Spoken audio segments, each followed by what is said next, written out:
saya kadang-kadang kan sejak kecil melihat ada beberapa wilayah yang aneh ya. Jadi wilayah yang aneh itu saya maksudkan begini.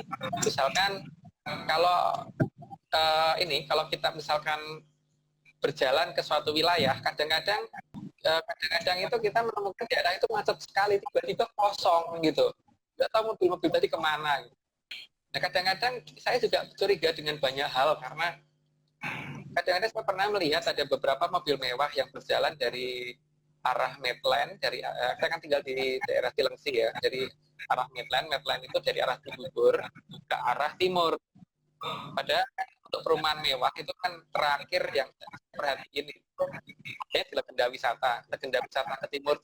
Artinya kalau ada mobil dengan harga sekitar 3,5 miliar ke atas, itu pasti tidak mungkin tinggal di perumahan-perumahan seperti Harvest City, itu nggak mungkin. Pasti tinggalnya di perumahan-perumahan yang levelnya legenda wisata atau kota wisata.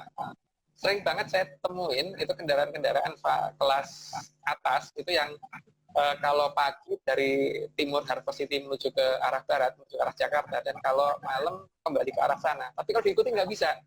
Kalau diikuti tiba-tiba lenyap aja kendaraan tersebut, dan biasanya beberapa tempat itu, beberapa kendaraan yang kita ikutin, rata-rata kita dibikin seperti tidak sadar begitu, mereka sudah hilang di daerah dekat persawahan, daerah sekitar Bantar Kuning.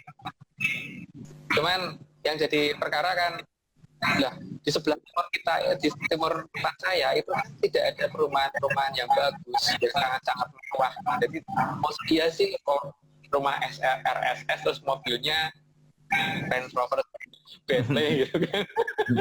Kan nggak mungkin tuh. Pasti peradaban kita pasti ada kan, sehingga mereka pasti akan ngikutin pola kita, tapi pola yang paling mewahnya, bukan pola sederhananya. Mereka nggak bisa kalau naik beca itu nggak mungkin, kuda itu nggak mungkin, tapi pasti naiknya ya yang keren-keren, kelas atas pasti.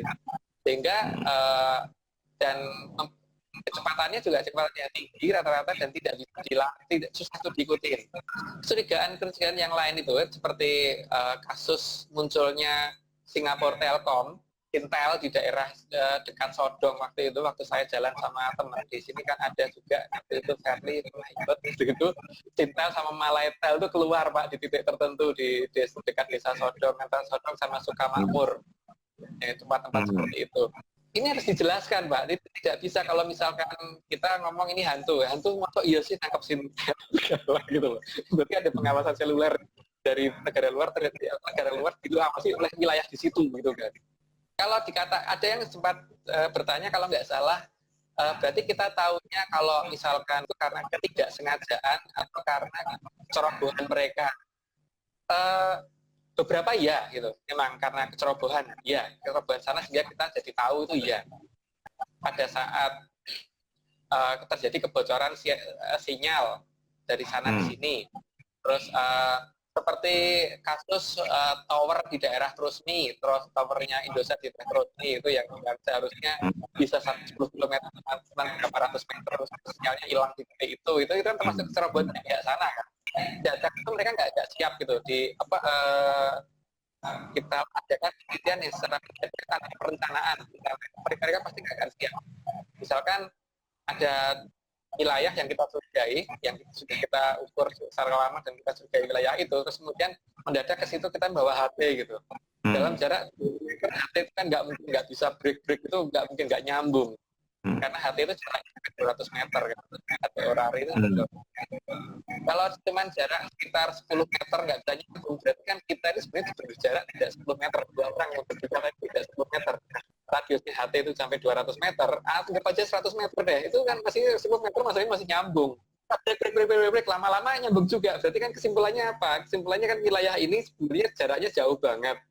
Tapi ketika kita ini nggak nyampe, mereka sadar bahwa kita sedang meneliti, maka kemudian sinyal kita diteruskan pakai repeater mereka sehingga batas nembus ke batas sebelah sana gitu.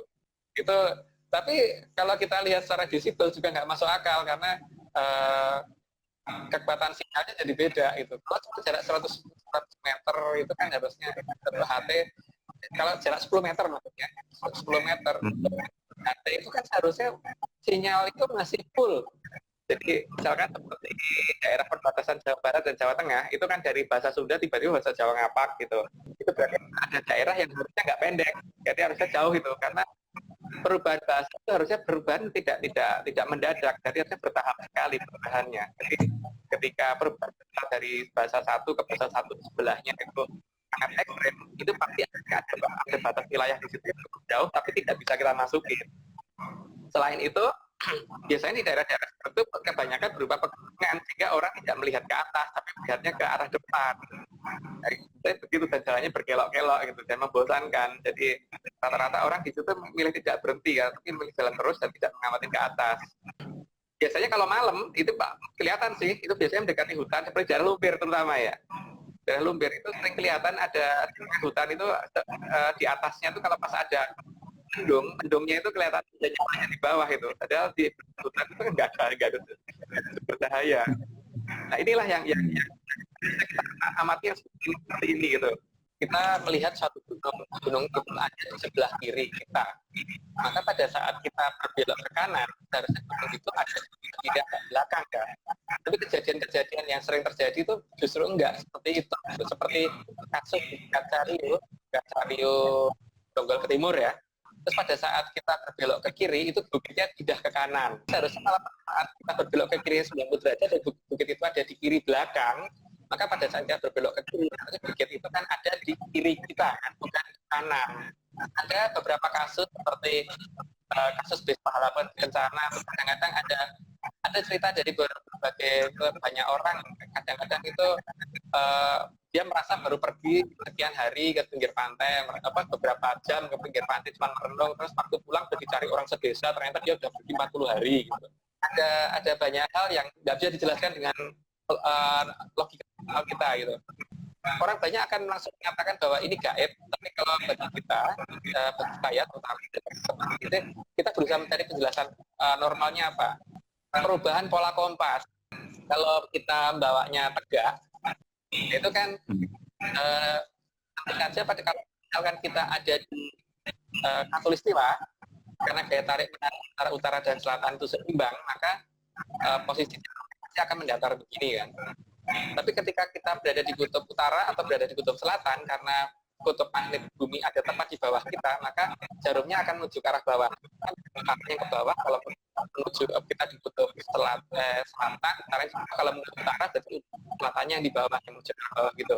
Ini maksudnya apa? Maksudnya kan berarti untuk peristiwa sampai ke kutub itu 90 derajat. 90 derajat itu kan seperempat bumi. Berarti kan kalau kita berjalan 111,22 kilo, kompas itu baru bergeser 1 derajat. Nah, di sini yang kita cari adalah titik-titik di mana garis-garis di mana lokasi-lokasi di jadi lompatan 3,6 derajat. Lompatan 3,6 derajat ini berarti kan menunjukkan ada lokasi di mana kita berubah jarak sekitar 3,6 derajat dikali 111,22 kilo, berarti hampir 400 kilometeran gitu loh. 400 kilometer lah. Artinya apa? Dengan jarak sekitar 400 km dan kita tidak terasa, berarti kan untuk ruang 400 km yang kita lompatin tadi, ini kan berarti kita dipindahkan secara mendadak di lokasi-lokasi tersebut. Itu kan sangat mungkin ada suatu peradaban di situ yang tidak bisa kita masukin. Di sini saya dalam mengamati itu biasanya pertama kali kita lihat keanehan-keanehannya dulu. Misalkan kalau kita malam hari kemudian kita berada di tengah hutan. Hutan itu tidak ada yang namanya lampu. Maka yang kita perhatikan ke arah langit, ya kalau misalkan kita ada di tingkat perkotaan, maka awan di atas perkotaan itu akan memantulkan sinar dari perkotaan itu kan. Awan akan terang. Tapi kalau hutan seperti itu, kalau hutan belantara dan tidak ada desa di sekitarnya, tiba-tiba di atasnya ada mendung dan mendungnya memantulkan cahaya terang dari bawahnya, kayak enggak sih. Lokasi-lokasi seperti itu biasanya kalau kita dekati nggak bisa. Jadi misalkan kita mendekati kelihatan nih cahayanya di depan kita, begitu kita mendekati menggunakan kendaraan, tahu-tahu udah di belakang kita, kita mundur lagi tahu-tahu di depan kita gitu. Jadi nggak bisa ini. Jadi kayak memang sengaja kayak dilempatkan. Di situ kita curigai ada satu peradaban yang tidak mau kita kenal ada di situ. Dan ini berarti bukan hantu. Karena kalau hantu pasti tidak seperti itu cara bersembunyinya gitu. Kita katakan dengan area 36 seolah bukit itu menyatu gitu. Padahal itu sebenarnya bukan bukit yang menyatu, bukit itu ada dua gitu. Maka kadang-kadang kita juga bisa melihat bahwa di lapangan itu ada bukit yang kalau kita dekatin, bukit itu nggak ada. Seperti itu kan pernah ikut jalan-jalan sama saya ke daerah Cari. Kita kan tahu sendiri, ada bukit yang kita lihat dan waktu dekatin nggak ada. Di sini kan ada wilayah-wilayah yang terus secara gampang. Nah, ini pola apa pengukuran kalau kita menggunakan kompas.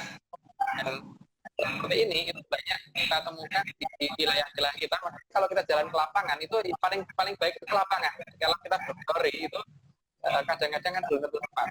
Yang banyak hal yang bisa kita perhatikan itu diantaranya itu tadi. Terus kemudian